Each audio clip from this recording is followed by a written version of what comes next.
Dear students, in this video lecture we are going to talk about collection of data.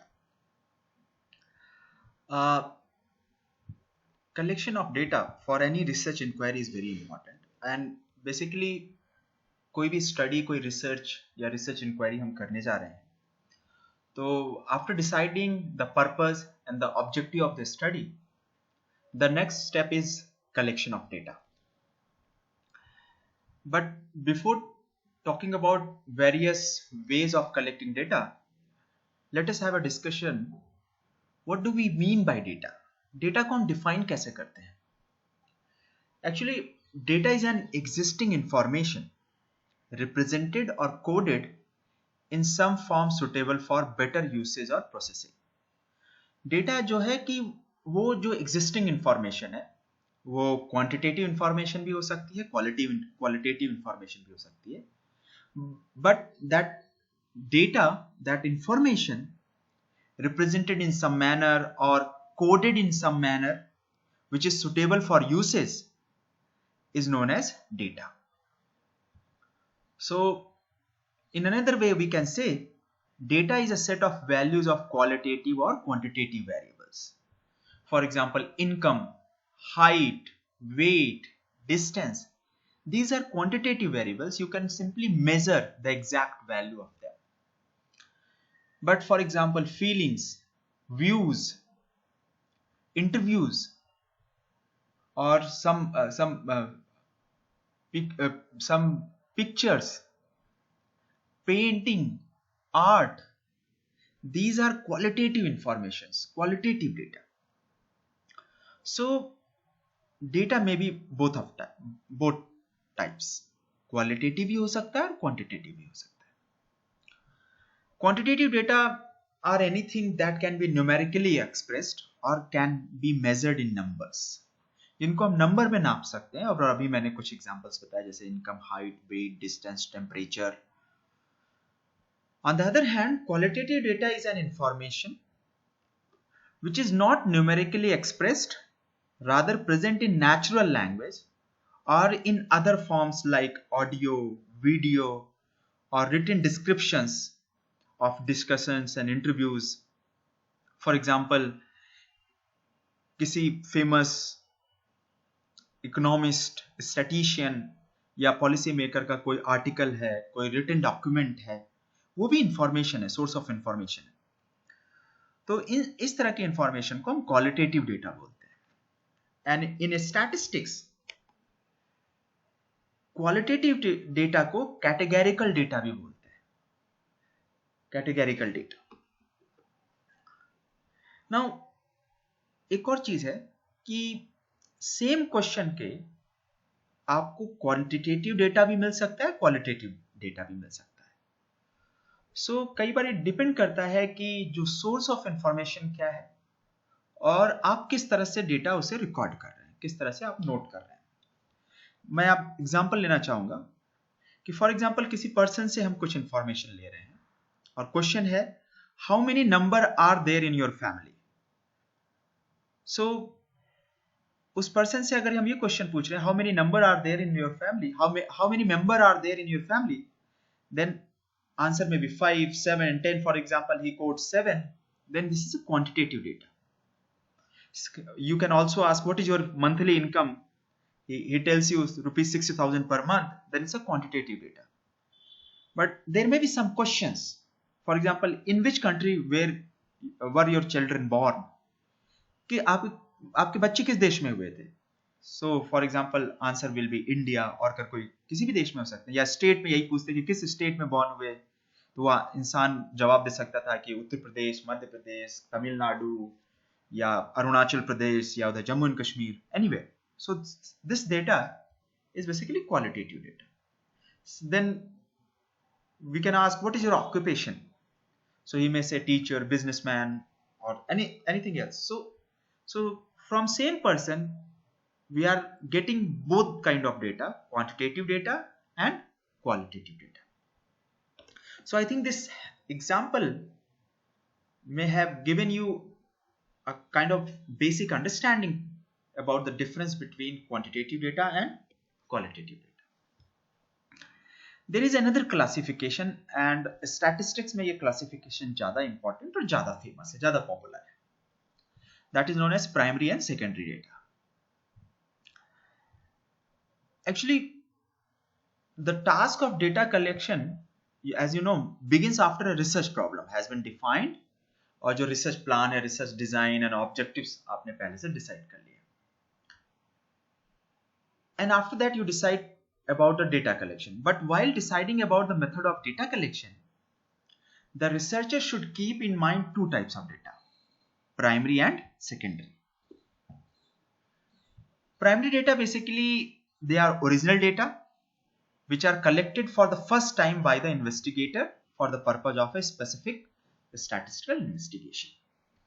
Primary data का मतलब यह है कि जब जो रिसर्चर है वो खुद जाके अपनी आवश्यकता के अनुसार जो डेटा चाहिए उसको कलेक्ट करता है, उसी को हम प्राइमरी डेटा कहते हैं. ऐसा नहीं है कि वो जनरेट करता है या वो खुद क्रिएट करता है data. That information may be available for everyone, but बहुत ढेर सारी इंफॉर्मेशन होती है. बट हम जब अपनी आवश्यकता के अनुसार, अपनी स्टडी की आवश्यकता के अनुसार हम जाके स्पेसिफिक डेटा कलेक्ट करते हैं, खुद उन्हें फर्स्ट टाइम कलेक्ट कर रहे हैं, वो डेटा इंफॉर्मेशन तो है बट और किसी ने उस सीक्वेंस में उस उद्देश्य के लिए कलेक्ट नहीं किया है, तो उसे हम कहते हैं प्राइमरी डेटा. जैसे वेसेल, विलेट एंड सिमोन ने इसे डिफाइन किया है: data originally collected in the process of investigations are known as primary data. So suppose I am interested in studying the agricultural productivity in the nearby villages of Lucknow district. कि लखनऊ जिले के जो near by गांव हैं उनमें agriculture productivity क्या है, और मैं खुद जाके गांव वालों से कि पिछले एक साल में उनके यहाँ कितना उत्पाद हुआ, कितना एरिया है, लैंड एरिया कितना है, कितना उन्होंने कॉस्ट लगाई, कितना इनपुट लगाया, इसकी सूचना मैं खुद कलेक्ट करूं, इसका इंफॉर्मेशन मैं खुद कलेक्ट करूं, then such kind of data collection is primary data collection. So यहाँ पे दो चीजें ध्यान रख देने वाली है. ऐसा नहीं कि वो इंफॉर्मेशन कोई और कलेक्ट नहीं कर सकता है, बट वो सबके लिए अवेलेबल है. But my purpose is to measure the agricultural productivity, and for that purpose I am going to meet them to collect that data in a systematic form for my study. So such kind of data collection is primary data collection. Secondary data are those that have already been collected by others for purposes other than the solution of the problem in hand. मतलब कि same problem अगर मैं कहूं कि मैं Lucknow district के near by गांव में एग्रीकल्चर प्रोडक्टिविटी देखना चाहता हूं, फॉर एग्जांपल मैं खुद नहीं जाके डेटा कलेक्ट करना चाहता हूं, मैं चाहता हूं कि ये डेटा कहीं और से मिल जाए. तो मैंने सेंसस से देखा, या मैंने गवर्नमेंट रिकॉर्ड्स, गवर्नमेंट ऑफिस गया, गवर्नमेंट ऑफिस में पब्लिश रिपोर्ट्स हैं वो कुछ करके, जैसे एग्रीकल्चरल आउटपुट इन इंडिया या एग्रीकल्चरल इन द स्टेट, इस तरह की रिपोर्ट्स उन्होंने छापी हुई हैं, और मैं वहां से एक रिपोर्ट ले आता हूं और उसी डेटा से अगर जो पास के गांव है उनको आइडेंटिफाई करके उनका डेटा वहीं से कॉपी कर लेता हूं. So this way is basically secondary data collect, क्योंकि जो वो पब्लिश रिपोर्ट है गवर्नमेंट ने तो किसी और पर्पज के लिए डेटा कलेक्ट किया होगा, और उसी से हम अपना डेटा, जो हमारे मतलब का डेटा है, उसे हम ले रहे हैं. तो इस तरह का जो डेटा है, जो वो already published form, already collected by someone else, किसी और ने अपने पर्पज के लिए कलेक्ट किया है, उसको हम सेकेंडरी डेटा कहते हैं. एमएम ब्लेयर कहते हैं, secondary data are those which are already in existence and which have been collected for some other purpose than the answering of the question in hand. मतलब उनका पर्पज कुछ और था and उस पर्पज से उन लोगों ने कलेक्ट किया था data. Now whether we go for primary data और सेकेंडरी डेटा, प्राइमरी डेटा के भी कई डिफरेंट मेथड्स हैं और सेकेंडरी डेटा में भी डिफरेंट वेज हैं. तो हम इस वीडियो लेक्चर में अपना फोकस प्राइमरी डेटा कलेक्शन पे करेंगे. So there are many ways through which we can collect primary data, जिसमें से आपका कुछ जो फेमस मेथड्स हैं वो मैंने लिस्ट आउट किए हैं.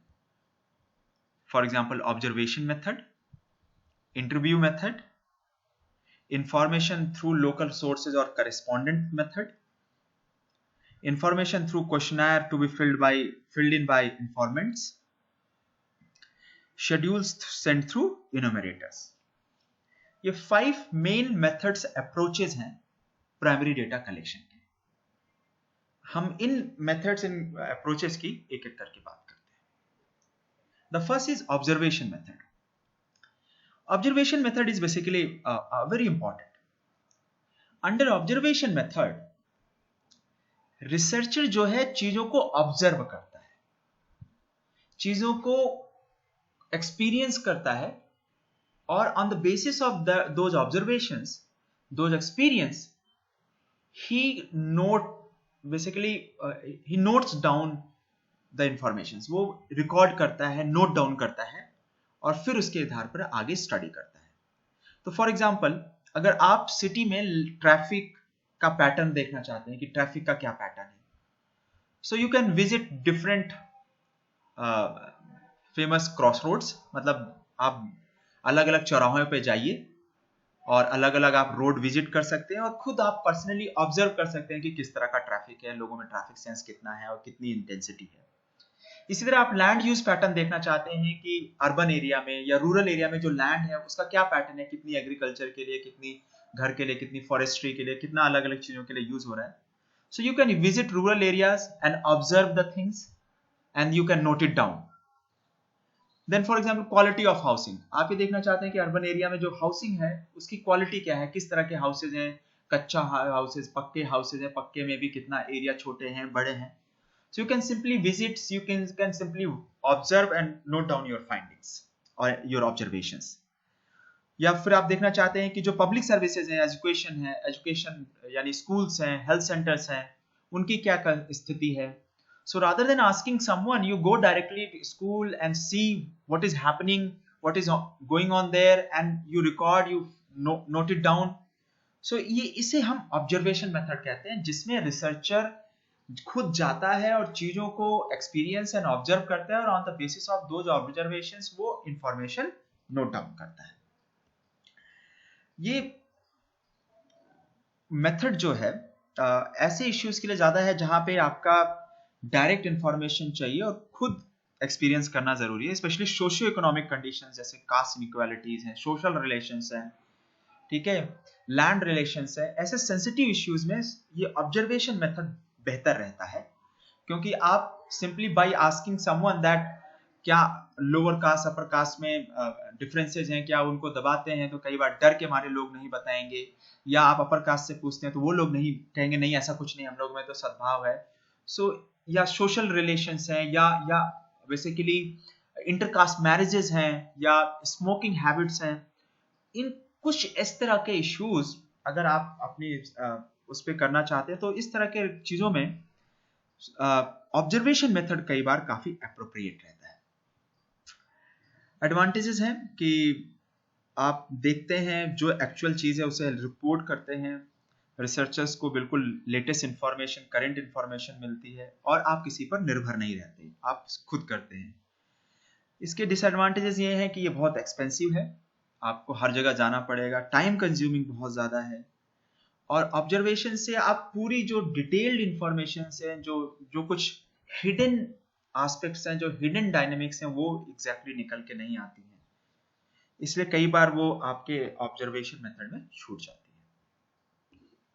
अब ऑब्जर्वेशंस भी कई तरीके के होते हैं, participatory, non participatory, candid, covert, structured, semi-structured and unstructured, controlled and uncontrolled.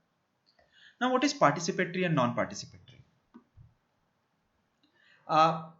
In participatory, the researcher participates in the event. Researcher event में पार्टिसिपेट करता है और खुद उस पूरी एक्टिविटी को एक्सपीरियंस करता है। सो फॉर एग्जाम्पल कि एक रिसर्चर गांव में एक ये देखना चाहता है कि फार्मर्स को किस तरह की दिक्कतें हो रही हैं अपने प्रोडक्ट को मार्केट करने के लिए, कि जो एग्रीकल्चर प्रोड्यूस है उसको मार्केटिंग में किस तरह की समस्याएं आ रही हैं। तो अगर जो रिसर्चर है वो खुद फार्मर के साथ एंगेज हो जाता है, वो खुद उनके साथ प्रोडक्शन में लगता है, फिर प्रोड्यूस को मार्केट में जाता है और मार्केट में बेचने की कोशिश करता है, तो इस तरह से जो वो उसको अंडरस्टैंडिंग होती है, इस तरह का जो एक्सपीरियंस होता है, जो ऑब्जर्व करता है, इस तरह के ऑब्जर्वेशन को पार्टिसिपेटरी कहते हैं, जिसमें रिसर्चर एक्टिविटी का खुद हिस्सा होता है, मेन पार्ट होता है, और उसके थ्रू वो डेटा कलेक्ट करने की कोशिश करता है। In the non participatory the researcher does not participate, rather observe directly. मतलब इसी अगर मार्केटिंग वाला ही एग्जांपल लें तो इसमें फॉर एग्जांपल कि रिसर्चर इंगेज नहीं होता है, बट वो ऑब्जर्व देखता रहता है कि फार्मर कैसे प्रोड्यूस कर रहा है, किस तरह से वो लेके जा रहा है, किस तरह वो बेच रहा है, तो वो बस आप उसको ऑब्जर्व करने की कोशिश करता है। तो इस तरह के इवेंट को हम नॉन पार्टिसिपेटरी बोलते हैं। Now candid and covert. In candid observation system means, candid मतलब होता है फ्रेंडली, यानी जिसमें जो सब्जेक्ट है या जिस चीज को ऑब्जर्व कर रहा है रिसर्चर, उनको भी अंडरस्टैंडिंग होती है कि हमारे बिहेवियर को या हमारे पैटर्न को कोई ऑब्जर्व कर रहा है, कोई हमारी चीज को नोट कर रहा है। तो इस तरह के ऑब्जर्वेशंस को कैंडिड ऑब्जर्वेशन कहते हैं। कोवर्ट में the subject does not know that anyone is observing us. उसमें जो इवेंट है या जहां से डेटा कलेक्ट करने जा रहे हैं या जिस चीज को हम ऑब्जर्व करने जा रहे हैं, उनको इस चीज की नॉलेज नहीं हो पाती है कि कोई पर्सन, कोई व्यक्ति, कोई रिसर्चर हमारे बिहेवियर या इसको ऑब्जर्व कर रहा है और हमसे डेटा या इंफॉर्मेशन कलेक्ट कर रहा है। तो ये है candid and covert. Structured, semi structured and unstructured, ये जो डिफरेंशिएशन है ये करता है रिसर्च डिजाइन प्लान पे। स्ट्रक्चर्ड ऑब्जर्वेशंस में आप पहले से ही अपने पॉइंट्स लिख लेते हैं कि मुझे इन पॉइंट्स के इन एक्टिविटीज का ऑब्जर्व करना है, एंड आप जब जाते हैं तो आप सिर्फ उन्हीं पॉइंट्स को, उन्हीं एक्शंस, उन्हीं चीजों को ऑब्जर्व करते हैं, बाकी जो एक्टिविटीज हो रही हैं उनको आप छोड़ देते हैं। सेमी स्ट्रक्चर्ड में जैसा कि नाम से ही है कि पार्शियली स्ट्रक्चर्ड, पार्शियली अनस्ट्रक्चर्ड। तो मैं पहले अनस्ट्रक्चर्ड की बात कर लेता हूं। Unstructured में there is no pre-decided plan, there is no pre-decided points, there is no pre-decided criteria. Researcher बस मेन ऑब्जेक्टिव को ध्यान में रखकर अपने सब्जेक्ट, अपने फील्ड या अपने एरिया में जाता है और जिस चीज को ऑब्जर्व करना होता है वो ऑब्जर्व करता है। तो जो भी उसको नई चीजें आती है वो उन रैंडमली सभी चीजों को रिकॉर्ड करता रहता है। तो वो पहले से प्लान नहीं करके जाता है कि अगर इस तरह के इवेंट या इस तरह के पॉइंट्स है उन्हीं को मुझे नोट डाउन करना है। सेमी स्ट्रक्चर्ड ये पार्शियली स्ट्रक्चर्ड होता है, पार्शियली अनस्ट्रक्चर्ड, कि इसमें कुछ पॉइंट्स तो रिसर्चर ऑब्जर्व करने के लिए लिख लेता है, लेकिन ये भी स्कोप छोड़ता है कि अगर कुछ मुझे एडिशनल सपोर्टिंग चीजें भी दिखी तो मैं उनको भी नोट डाउन करूंगा। And then last is controlled and uncontrolled. ये इस तरह के एक्सपेरिमेंट्स या इस तरह के ऑब्जर्वेशन साइंसेज में ज्यादा, प्योर साइंसेज में ज्यादा पॉपुलर है। कंट्रोल्ड ऑब्जर्वेशन का मतलब हुआ कि जब आप जो वहां पे इवेंट हो रहा है या जो भी जिस फील्ड या जिस एरिया में जा रहे हैं वहां आप चीजों को कंट्रोल कर सके। फॉर एग्जांपल जैसे लैब का मैं एग्जांपल लेना चाहूंगा कि लैब में अगर कोई एक्सपेरिमेंट कर रहे हैं और उसको ऑब्जर्व कर रहे हैं, कुछ केमिकल्स को मिक्स करके रिएक्शन देखना चाहते हैं और ऑब्जर्व करना चाहते हैं, तो फॉर एग्जांपल हम उसमें टेम्परेचर कंट्रोल कर सके, लाइट कंट्रोल कर सकें और एयर फ्लो कंट्रोल कर सके। अगर ये सब हम कंट्रोल करके फिर ऑब्जर्व कर रहे हैं तो इस तरह के को हम कंट्रोल्ड ऑब्जर्वेशन कहते हैं। And when we do not have control, we simply जिस तरह से चीजें अपने आप हो रही हैं उनको होने देते हैं और हम उसको डिस्टर्ब करने की कोशिश नहीं करते हैं। Such kind of observation is the uncontrolled observation. तो प्राइमरी डेटा में ऑब्जर्वेशन मेथड काफी इंपॉर्टेंट है और इसमें भी कई तरीके होते हैं, participatory, non participatory, candid, covert, structured, semi structured and unstructured, controlled and uncontrolled. Now the second method, that is direct personal investigation method. अभी तक हम देख रहे थे कि ऑब्जर्वेशन मेथड में जो रिसर्चर है वो सिर्फ ऑब्जर्व करता है, वो सब्जेक्ट से डायरेक्टली पूछता नहीं है, किसी और से ओपिनियन नहीं लेता। But in many cases it is important to go deep into the investigation और बेहतर और ज्यादा डिटेल्ड इंफॉर्मेशन चाहिए होती है। In that case direct personal investigation method is more important, where you directly try to have a face to face interaction जिससे आपको information या डेटा कलेक्ट करना है। और इस मेथड को थ्रू पर्सनल इंटरव्यूज और टेलीफोनिक इंटरव्यूज भी आप आजकल कंडक्ट कर सकते हैं।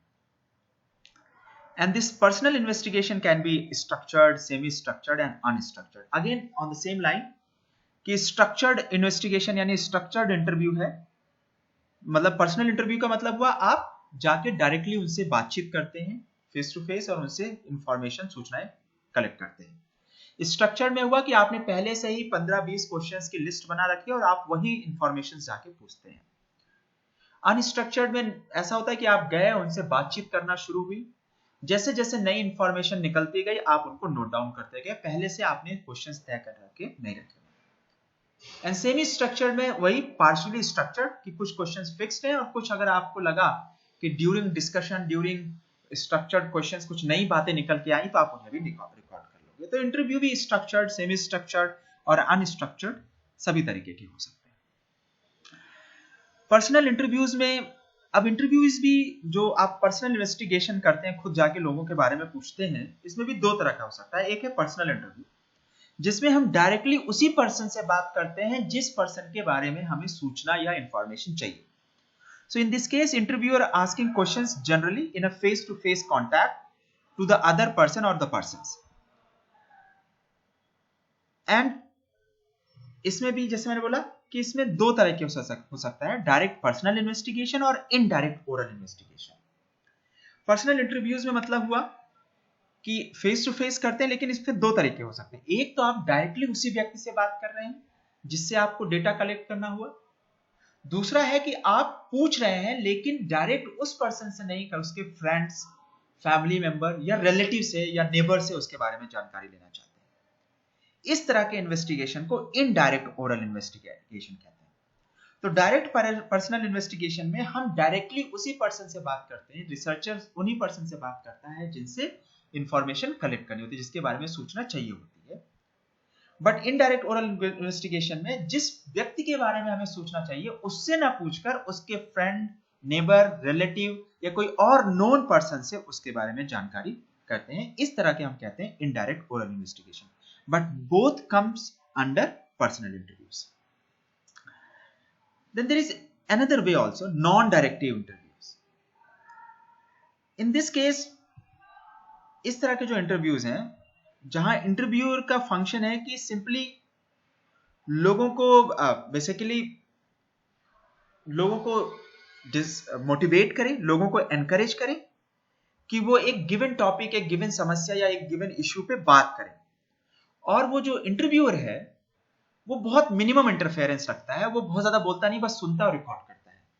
तो आजकल आपने टीवीज में देखे होंगे कई बार कई जो करेस्पॉन्डेंट्स होते हैं वो जाते हैं, कुछ लोगों को इकट्ठा करते हैं और इश्यू छोड़ देते हैं, हर लोग अपनी अपनी बारी बारी राय रखता है।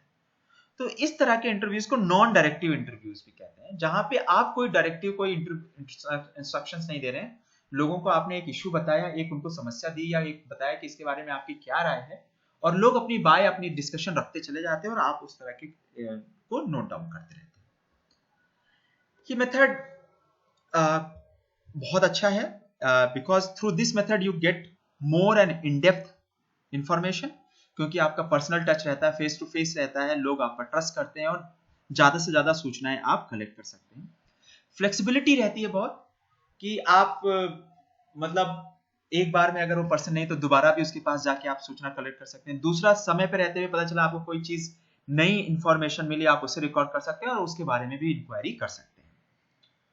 और आप जो रिस्पोंडेंट है जिससे आपको डेटा लेना है उसके हिसाब से अपने क्वेश्चंस को मॉडिफाई, अपने चेंज और टाइमिंग के कर सकते हैं। इसके कुछ डिसएडवांटेजेस हैं। डिसएडवांटेज जैसे जो इंटरव्यूअर है, जो डेटा कलेक्ट कर रहा है, जो रिसर्चर है, उसकी अपनी बायसनेस इन्वॉल्व हो सकती है, ये एक्सपेंसिव और टाइम कंज्यूमिंग होता है, और इंटरव्यूज कंडक्ट करने के लिए ट्रेनिंग और एक्सपर्टीज की भी जरूरत होती है। इस पार्ट में हम इन्हीं दोनों मेथड्स को डिस्कस किया है। डेटा कलेक्शन का जो सेकेंड पार्ट है उसमें हम जो बाकी बचे मेथड्स हैं उनके बारे में बात करेंगे। Thank you.